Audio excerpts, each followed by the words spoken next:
모델은 나중에 이제 어떤 식으로 가도 관계없어요. 조례가 만들어지고 법이 만들어지면은. 그런데 주민조직은 맨 밑에. 자, 녹색. 자, 이것은 뭐죠? 읍면동 사무소가 다 없어져 버려요. 그 대신 어떻게? 읍면동 사무소에서 공무원들이 하는 일은 누가 한다? 분내면 사람, 청림면 사람, 뭐 갑천면 사람, 이런 사람들이 이 일을 갖다가 배워서 하는 거예요. 그래야지 어떻게 돼? 예산이 줄어들 거 아니에요. 그러니까 주민조직형으로 간다는 것은 굉장히 오랜 시간이 지나야지만 될 거예요. 제가 봤을 때 뭐 30년, 50년. 그런데 협력형 보호 맨 위에 그 파란색 읍면동 동사무소의 존치를 갖다가 존재하는 것을 전제로 해가지고 여기에 그 공무원의 파견, 그다음에 민간 인력의 파견, 이것만 만들어주면 어떻게 돼? 협력형 보안 모델도 충분히 주민자치에서 기능을 할 수 있어요. 그런데 첫 번째조차도 안 하고 있다라고 하니까 이거죠. 그 다음에 이제 두 번째 주민통합형 모델이라고 하는 것은 이것도 읍면동 동사무소가 존재해요. 그렇지만은 읍장, 면장, 동장을 그 지역에 초빙할 때, 자, 시장, 군수, 구청장 발령을 낼 때 그 지역에 둔내면 사무소, 자, 둔내면 주민자치회에 컴법을 받아요. 아, A라고 하면 면장이 오면 안 된다. 우리 지역을 모르니까 B라고 하면 면사무소, B라고 사람이 와 있다. 그러니까 이 정도까지 파업을 한 거예요. 그런데 두 번째도 아직은 하면 안 된다라고 해요. 그러면 첫 번째라고 해야 돼요. 제가 박근혜 정부 2013년부터 대통령 위원으로 들어있었는데 지금은 뭐예요? 2024년이 됐잖아요. 그러면은 어떤 정부에서 어떤 시책, 어떤 정책이나 이런 프로그램을 갖다 만들 때 보통 의약분업도 마찬가지고 모든 것이 다 이건 의정 같은 마찬가지 시범 사업을 해요. 시범 사업이라고 하는 것은 읍면동에서 뭐 여러 지역에서 한번 시범을 해보고 그 문제점이 뭐고 보완돼야 될 점이 뭐고 하는 것을 갖다가 1년 내지 2년을 갖다가 해보고 나서 전국 단위로 그 정책이나 프로그램을 펼쳐버리는 거예요. 그래야지만 로스가 손실이 비용이 줄어든다라고 하니까 이거죠. 그렇게 시범 사업을 해서 문제가 생겼는데 지금은 보통 1년, 2년, 3년도 안 해요. 보통 1년 내지 2년 정도 하는데 주민자치는 어떻게 돼? 2013년부터 2024년까지 어떻게 돼? 11년 동안 매년 시범사업만 하는 거예요. 그 얘기는 결국 뭐예요? 아, 우리는 안 하겠다라고. 어떤 정부에 안 해서. 왜 안 하겠어요? 주민자치회가? 외국은 다 발전된 국가 다 하는데 우선 첫 번째 가장 반대하는 사람은 누구였어요? 기초의회 의원들. 기초의회 의원들이 어떻게 내가 군에 가가지고 내가 시에 가가지고 둔내면에 관련된 사업 예산 따가지고 와야 됨에도 불구하고 주민자치회 구성원이 가서 따가주면 안 된다. 그러니까 기초의회 의원들이 하는 일하고 주민자치회가 하는 일은 완전히 달라요. 그런데도 어떻게 돼? 내가 더 가오다시 더 모든 나와발에서는 내가 다 왕이다. 뭐 이런 그러니까 기초의회 의원들이 반대하다 보니까 누가 또 반대해? 주민자치에 관련된 법을 갖다가 만들어주는 건 누구예요? 국회의원이에요. 국회의원들이 어떻게 돼? 자기 선거운동은 이번도 국회의원 선거했지만은 기초의회 의원들이 끼면 다 해준다. 그러니까 기초의회 의원들이 반대하니까 국회의원들이 못해버려요. 처음에 대의가 1991년도 기초의회 발족하고 하고 할 때는 어떻게 돼요? 무보수 명예직이었어요. 회의에 참석할 때 수당만 받았어요. 그런데 이것이 한 번, 두 번을 거치면서 어떻게 돼? 월급을 달라. 그러니까 외국 같은 경우에는 기초회의를 저녁 7시에 다 합니다. 자기 생업에 종사하고 저녁에 와가지고 그 지역을 위해서 희생과 헌신과 봉사를 해버려요. 그러니까 이런 식으로 바꾸어져야지 어떻게 돼? 예산이 줄어들 거 아니에요. 인구가 줄어들면은 돈 내는 사람이 줄어든다는 얘기인데 그런 거는 저희 도외시 하지 않고 20년 후에는 뭐 국가가 무너지는 말을 모른다. 이거야말로 잘못된 거죠. 그래서 지금 당장 제가 2040년 정도 되면은 한 1000만 명 정도가 줄어드는데 1000만 명 정도 줄어들 때도 대한민국의 기업들이 외국가가 돈 벌어오겠어요? 절대 못 오죠. 2007년도에 지금 여러분이 갖고 있는 스마트폰 스티브 잡스가 2007년도에 오픈시켰어요. 스마트폰이라고 하는 것은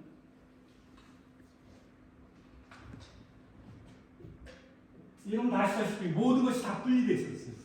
사진 찍는 카메라가 있어야지만 되고, 그 다음에 녹음 기능, 그 다음에 MP3 듣는 거, 그 다음에 이런 컴퓨터 기능. 이것이 다 세퍼레이트가 개별적인 기기에 의해서 공급이 돼가지고 자기가 그 역할을 해왔어요. 그런데 스티브 잡스라는 사람이 네 가지를 하나로 묶어버려요.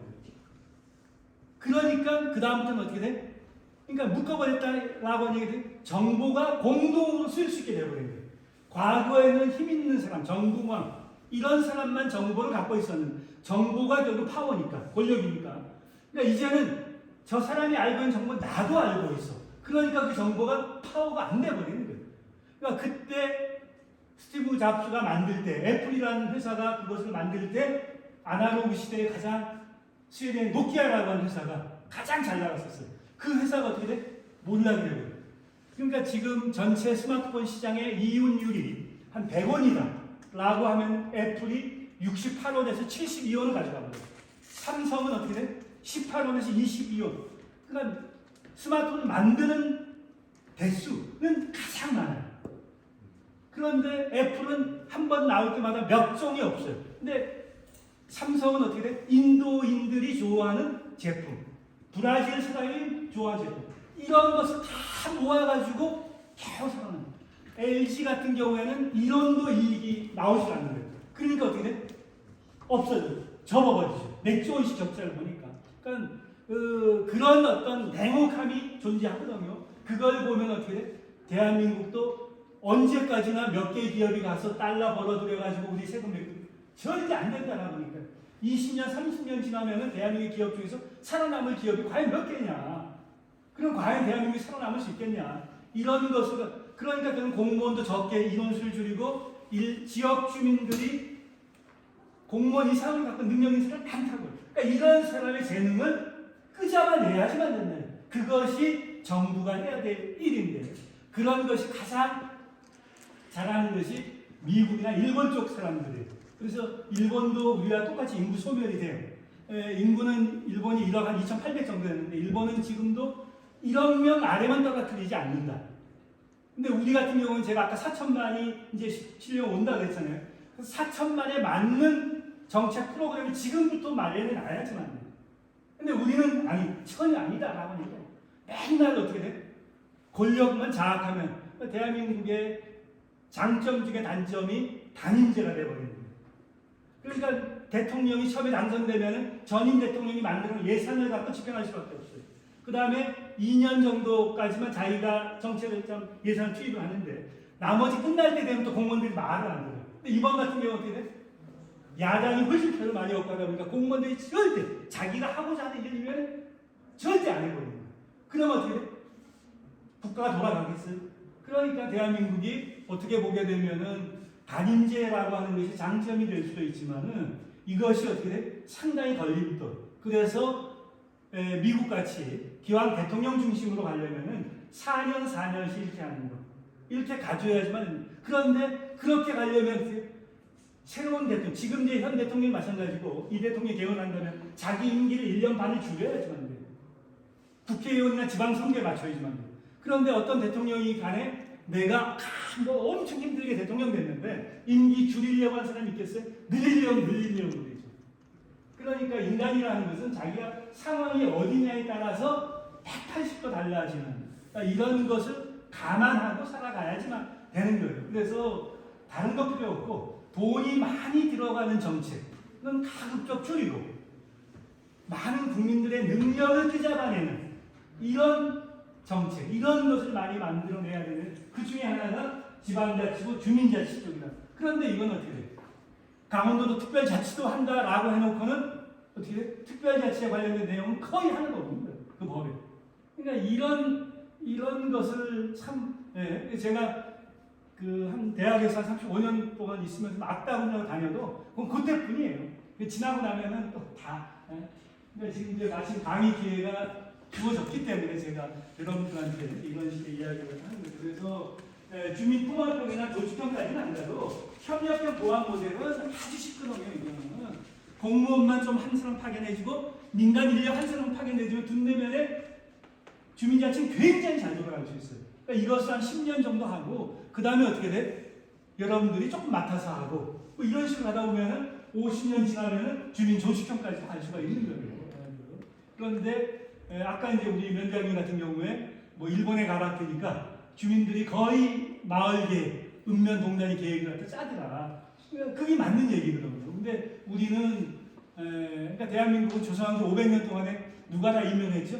왕이 다 임명했잖아요. 일본은 어떻게 또 반대로 그 지역의 사람들이 또 큰 거예요. 그러다 보니까 이제 문화적으로 차이가 있지만은 이제는 어떻게 돼? 내가 갖고 있는 능력을 지역을 위해서 희생거리니까 봉사도 해도 된다라고 하니까 이거죠. 자, 그 다음에 이제 어떻게 하냐. 읍면동 단위로 한 개의 주민자치에 설치. 원래는 읍면동 단위로 한 개로 설치가 되는데, 다만, 섬 지역, 도서 지역, 상단 벽지 지역, 이때는 이제 분해를 갖다 설치한다라는 얘기가 있죠. 이건 나중에 이제 조례로 법이 만들어지면은, 조례로 다 만들 수가 있다라는 얘기가 있죠. 그 다음에, 위원회 정수는 지금 뭐 15명, 뭐 17명인데 20명 내외, 그거는 횡성군은 뭐 15명이면은 원주시는 한 30명, 인구가 많기 때문에. 그러니까 이런 식으로 정해도 관계없다 이거죠. 자, 그 다음에 이제 위원선정위원회.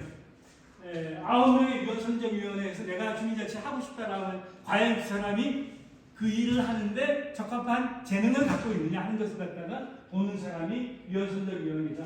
그 다음에 해촉, 우리 보인 절차에 관해서는 조례가 정하는 대로 하면 된다라고 합니다. 자, 그다음에 주민자치 임원이라고. 분배안의 구성, 회의 개최 시기. 이런 것은 어떻게? 지역 특성. 그러니까 지역 특성이라고 하는 것이 굉장히 중요해요. 그러니까 지방자치나 주민자치는 그 지역의 특성이 반드시 반영이 돼야만 돼요. 왜 그러면 청내면하고 지금 뭐 갑천면하고 북내면하고는 뭔가 같은 흥성군이지만은 문화적인 토양이나 이런 것이 다를 거예요. 그럼 그 다름을 갖다가 서로 인정하면서 그 다름의 장점을 끄잡아내면 된다라고 얘기를 해요. 그런데 그렇지 못하고. 그래서 인간이 처음에는 침팬지, 원숭이, 고릴라 똑같았어요. 네 발로 이렇게. 근데 어느 순간에 어떻게 뇌가 점핑이 되면서. 그러니까 세상에서 가장 악독한 사람이 누구죠? 인간이에요. 그렇기 때문에 어떻게 돼? 살아남는 거예요. 살아남는 거예요. 그래서 제가 아까 얘기했잖아요. 스티브 잡스라든가 그 다음에 미켈란젤로, 그러니까 그 미술을 하는 사람, 그러니까 세계를 움직이는 10명을 갖다가 한번 거론해달라고 하게 되면은 그 중에서 5명 내지 6명은 어떻게 돼? 미술하는 사람이에요.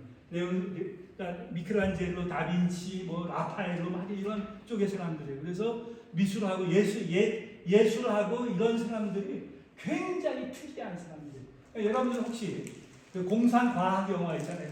달나라 가고 화성 가고 목성 가고. 그러니까 소설가들이 상상력의 나래를 동원해서 막 써보래요. 그러면은 과학자들이 그것이 가능한지를 검증해 가버립니다. 그러니까 과학자보다 어떻게 돼? 추상적인 생각을 하는 사람들이 훨씬 더 멀리 내다볼 수가 있다라고 하니까. 그러니까 멀리 내다보는 것이 결국은 어떻게 돼? 사회를 앞서 나가게 하는 이런 쪽이죠.